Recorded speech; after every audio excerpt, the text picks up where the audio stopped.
আসসালামু শিক্ষার্থীরা, সবাইকে স্বাগতম করছি অর্জন কর্তৃক আয়োজিত আরেকটি গাইডলাইনমূলক ক্লাসে। তো গত ভিডিওতে আমরা বাংলার কিছু বইয়ের নাম সাজেস্ট করেছিলাম, যে বইগুলো আমি পার্সোনালি আমার এডমিশন টাইমে পড়ছি। এবার আজকের ভিডিওতে আমি আমার ইংরেজি কিছু বইয়ের নাম সাজেস্ট করবো, যেগুলো তুমি যদি অ্যাজ এ সেকেন্ড টাইমার পড়ো, আশা করি তোমার চান্স খুব নিশ্চিত হয়ে যাবে যদি তুমি প্রপার ওয়েতে পড়তে পারো। এবং আমি আমার এডমিশন টাইমে পার্সোনালি এই বইগুলো পড়তাম।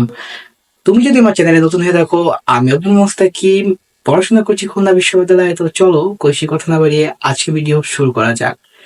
আমাদের ইংরেজিতে কয়েকটা ধাপ আছে। ধাপগুলো হচ্ছে textbook, grammar, memorise, written. আমরা জানি যে আমাদের পরীক্ষায় দুইটা ফরম্যাটে প্রশ্ন হয়।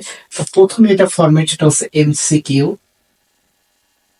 আর সেকেন্ড হচ্ছে রিটেন। রিটেন সম্পর্কে এর আগের ভিডিওতে বলছিলাম যে সেকেন্ড টাইমারদের জন্য আগে রিটেনটা খুব গুরুত্বপূর্ণ না থাকলেও রিসেন্ট ইয়ারে খুলনা ইউনিভার্সিটি সহ আরো অন্যান্য যে ইউনিভার্সিটি গুলো আছে, এরা কিন্তু রিটেন্সের সাথে ইন্ট্রোডিউস করাচ্ছে আমাদের সেকেন্ড টাইমারদের। তো তাছাড়া আমাদের টেক্সট বুক আছে, গ্রামার আছে, মেমোরাইজিং আছে, রিটেন আছে। এটাই তো আমি বললাম আপনাদের। টেক্সট বুকের জন্য আমরা কোন বইটি পড়বো? টেক্সট বুকের জন্য আমাদের একাদশ দ্বাদশ শ্রেণীর একটা বই, অর্থাৎ আমরা যেটা এসএসসি লেভেলে পড়ি, বইটার নাম তোমরা চেনো, EFT। এই যে বইটা, এই বইটার ভালোভাবে যদি নাম বলে, এটা হচ্ছে ইংলিশ ফর টুডে। এই যে বইটা, ইএফটি বলে এটা সংক্ষেপে। তো ইংলিশ ফর টুডে এই যে বইটা, এটা তোমার জন্য খুবই গুরুত্বপূর্ণ। বিউপিতে কিন্তু এই বইয়ের হুবহু প্রশ্ন আসে। এই বইটা তুমি জিকের মতো পড়বা। যেগুলো ইংলিশ ভার্সনের পরীক্ষাগুলো আছে, এগুলো কিন্তু জিকে যে সোর্স, সেটা হচ্ছে অনেক সময় এই বইটাকে ধরা হয়। তো এই বইটা তুমি যখন পড়বা, এই বইটা লাইনগুলো লাইন বাই লাইন ব্যাখ্যা সহ পড়বা। এবং এই বইটা যদি তুমি ভালো করে শেষ করতে পারো, আশা করি তোমার প্রথম পত্রের প্রিপারেশন খুব ভালোভাবে শেষ হবে। এখন অনেকের মনে হতে পারে যে ভাই, আচ্ছা আমি তো ফার্স্ট পেপার পড়লাম, কিন্তু ফার্স্ট পেপার বইতে তোমার অ্যাডমিশন রিলেটেড কোনো প্রশ্ন নাই, অথবা আমি যে রিটেনের প্রিপারেশন নিব আমার ফার্স্ট পেপার বই পড়ে, এটাও তো নাই। তো এর জন্য হয়তো আমার সহায়ক একটা বই লাগবে। তো আমি এর জন্য একটা বই সাজেস্ট করতে পারি, সেটা হচ্ছে টেক্সট হ্যাক। টেক্সট হ্যাক বইটি, এছাড়াও টেক্সট প্যানার্সিয়া, অনেক টেক্সট বুক রিলেটেড বই আছে, কিন্তু এর ভিতর টেক্সট একটা অন্যতম। কেন সেটা বলি। টেক্সট হ্যাক বইটা আমার একটা গোছালো মনে হয়েছে, এবং এই যে প্রশ্নটা, এটা একটু বেশি প্রশ্ন তোমার আনুষঙ্গিক যে টপিক, এটা দেওয়া হয়েছে। এবং এই বইটা যখন তুমি পড়বে, তোমার ফার্স্ট পেপারের সাথে এই বইয়ের ভিতর ওয়ার্ড বাই লাইন যে মিনিংটা, তুমি একটা একটা লাইন পড়তেছো, সাথে একটা মিনিং দেওয়া আছে, তোমার এর সিনোনিম অ্যান্টোনিম দেওয়া আছে, এর ওয়ার্ড মিনিং দেওয়া আছে। তো এই বিষয়গুলো তুমি যখন ইংলিশ ফর টুডে এবং টেক্সটটা কম্বাইন করে পড়বে, তো এইটা তোমার টেক্সট বুকের যে প্রিপারেশন, এটা 100% হয়ে যাবে। তো এর পাশাপাশি তুমি যখন এই দুটা বই পড়লে, এটা পড়ার পর আমি আশা করবো যে টেক্সট বুক রিলেটেড, আমি তোমার আগে বলছি যে বিউপি থেকে কিন্তু যখন ইংলিশ ভার্সনের জিকে আসে, এখান থেকে ডিরেক্ট জিকে টাইপের প্রশ্ন করে, অথবা ইংলিশ টেক্সট বুকের লাইন দিয়ে উঠে এরপরে কি হতে পারে। আমাদের টাইম যখন বিউপি পরীক্ষা দিয়েছিলাম, হুবহু টেক্সট বুক থেকে অনেক কিছুই কমন পেয়েছিলাম। তো এই জন্য ইংলিশ অংশ ভালো করার অন্যতম কারিগর হচ্ছে টেক্সট বুক। এরপর আছে গ্রামার। না, গ্রামার তো সবার ভয়ে কাজ করে। গ্রামার আমরা অনেকে যে জানি, যে আমরা বলি যে ভাই গ্রামার কোথা থেকে শুরু করবো, গ্রামার কোথা থেকে শুরু করবো। তো অ্যাডমিশন টাইমে গ্রামারের জন্য আমার একটা বই সাজেস্ট করবো, সেটা তোমরা অনেকেই চিনে থাকবে। তো সেই বইটা হচ্ছে আমাদের এইটা, master master by Jahangir Alam sir. Jahangir Alam স্যারের একটা বই আছে, সেটা তো তোমরা দেখলে, এর নাম হচ্ছে মাস্টার। এই বইটাতে শুধু অ্যাডমিশন তার জন্য না, এটা বিসিএস, চাকরির পরীক্ষা, ব্যাংক জব, সবখানে এই বইটা পড়ে থাকে। এবং এই বইটা বেশ মোটা সোটা একটা বই। এই বইটার ভিতর শুধু তোমার যে গ্রামারিকা না, তোমার এর ভিতর মেমোরাইজিং অংশ আছে। মেমোরাইজিং অংশ শুধু সব আছে, তোমার appropriate preposition, group verb, synonym antonym, তারপর তোমার আর যা যা আছে, অর্থাৎ আমাদের মুখস্থ বা মেমোরিজ অংশে যা পড়তে হয়, তাই এই বইটা খুব সুন্দরভাবে দেওয়া আছে। এছাড়া গ্রামারের প্রতিটা টপিক, অর্থাৎ তোমার যেগুলো অ্যাডমিশন লেভেলে আসে বা চাকরি লেভেলে, প্রত্যেকটা টপিক এখানে তোমার ভালো করে আলোচনা করা আছে। এখন তোমাদের হয়তো অনেকের মনে হতে পারে যে ভাই, আমি তো আর একটু বেসিক থেকে, যাদের সমস্যা আছে এবং এসএসসি 24, তোমরা যারা খুবই মানে ইংলিশে দুর্বল, এটা হয়তো ভাবতেছো যে আমি যদি আরো একটু বেসিক থেকে শুরু করতে পারতাম, অর্থাৎ আমাদের প্রত্যেকটা জিনিসের ইংলিশের বেসিক কি, যে একদম আমরা এবিসিডি থেকে যদি পড়তে পারতাম। এবিসিডি থেকে তো কেউ পড়ে না, কিন্তু আমি বলতেছি যত হাতে খুঁড়ি যেরকম গ্রামারের, এটা যদি আমি করতে পারতাম, এর সহায়ক কোনো যদি বই পেতাম এডিশন টাইমে, এটা শুধু আমি সাজেস্ট করবো হচ্ছে সেকেন্ড টাইমারদের। কারণ যেহেতু তোমাদের হাতে অনেক টাইম, তোমরা একটা বই ফলো করতে পারো, সেটা হচ্ছে নিড। বইটার নাম থাকবে হচ্ছে নিড।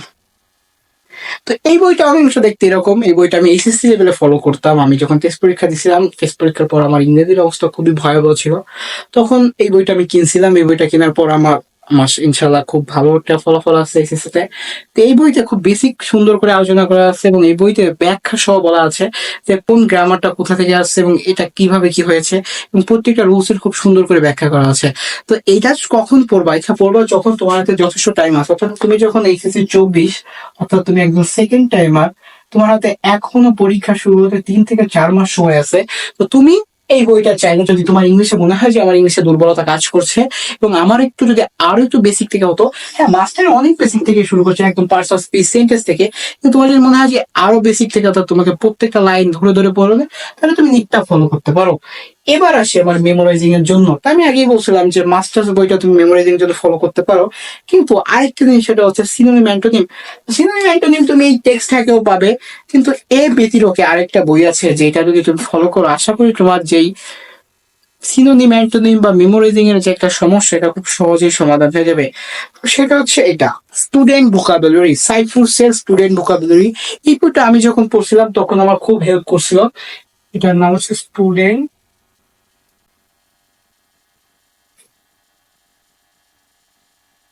ভোকাব, আমি সংক্ষেপে লিখলাম ভোকাবুলারি ছিল এটার নাম। এই যে স্টুডেন্ট ভোকাবুলারি বইটা দেখলাম, এবং এই বইটা তুমি লেভেল 1, 2, 3 শেষ করতে পারলে আমি আশা করবো অ্যাডমিশন আর দরকার নেই, মানে অ্যাডমিশনে এর বেশি আর আসে না। তো তুমি মেমোরাইজিং এর জন্য চাও, তুমি এই বইটা খুব সহজে ফলো করতে পারো। এই বইটা আর বেশি দামও না, এবং এছাড়া তোমার মাস্টার বই, তোমার টেক্সট বই প্রত্যেকেই মেমোরাইজিং আছে, কিন্তু এইটাই তোমার শেখানোর ধরনটা একটু অন্যরকম। তো তোমার ডে বাই ডে ক্যালকুলেট করা, তুমি চাইলে কিছুদিন পরে একটা রিভিশন দিতে পারো, এবং তোমার A to Z, প্রত্যেকটা A to Z প্রত্যেকটা ওয়ার্ডের নিচের ব্যাখ্যা দেওয়া। অর্থাৎ তুমি যদি কোনো একটা শব্দ পড়ছো, এর কতটা সিনোনিমাস, এর অর্থ চলে আসবে লেখা আছে, এর অ্যান্টোনিম আছে, এর অর্থ চলে আসবে। তো তুমি যদি চাও খুব সুন্দর করে গুছিয়ে পড়তে পারো। এবার আমার লাস্ট অপশন সেটা হচ্ছে রিটেন। তো রিটেন জিনিসটা হচ্ছে কি, তুমি যখন ফার্স্ট পেপার বইটা রিডিং করতেছো, গ্রামার সংখ্যা তুমি নিজস্ব ভাবে লিখতে পারবে, কিন্তু এছাড়াও যদি রিটেনের জন্য আর একটু অ্যাডভান্স প্রিপারেশন নিতে চাও, সেটা হচ্ছে আমাদের এই বইটা ফ্রি হ্যান্ড রাইটিং। এই যে বইটা, এটা নিজের সাথেই থাকে। এই যেটা আমার এসএসসি লেভেলে কেনা, অর্থাৎ আমি এসএসসি লেভেলে ইংলিশে খুবই দুর্বল ছিলাম, যার কারণে আমার এই দুইটা বই ফলো করা হয়েছিল। তো এই যে বইটা, এই বইটা তুমি এটা সম্পূর্ণ দেখবা যে এইটাই তুমি গ্রুপ ভার্ব আছে তোমার, তারপর প্রত্যেকটা আমাদের ইংরেজির যে মুখস্থ অংশ এবং কিভাবে একটা জিনিস লিখবো এটাও খুব ভালোভাবে দেওয়া আছে। তুমি ইন্ট্রোডিউস করবা, ইন্ট্রোডিউস সেন্টেন্স বা জয়নিং সেন্টেন্স, এই সম্পর্কে এই বইটা খুবই ভালো আছে।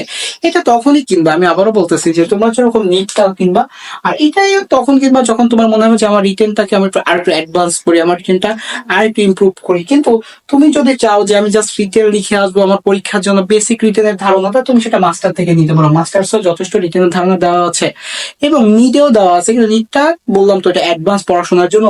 তো তুমি যদি একদম ধরো যে চাও যে আমি ঝামেলা জয়ী ছাড়া পড়াশোনা করবো, তাহলে তুমি English for today, text hack, masters, আর হচ্ছে তুমি যদি ওইটা কিনতে চাও স্টুডেন্ট ভোকাবুলারি, এটা চারটাই তুমি ফলো করতে পারো।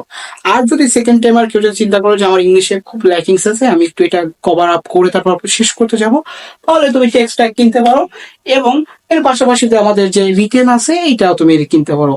এই ছিল হচ্ছে ইংলিশ রিলেটেড আমার সম্পূর্ণ ভিডিও। তো ভিডিওটা কেমন লাগছে অবশ্যই জানাবে, এবং জিকে রিলেটেড ভিডিও আস্তে আস্তে পরে হয়তো আপলোড করবো। তো আর কি কি বিষয় ভিডিও চাও সেটাও জানাও, এবং ভিডিওগুলো কেমন লাগে এটাও কমেন্টে জানাও। তো দেখা হচ্ছে পরের ভিডিওতে। সে সুস্থ থাকো, সুন্দর থাকো, পড়াশোনার সাথে থাকো। আসসালামু আলাইকুম।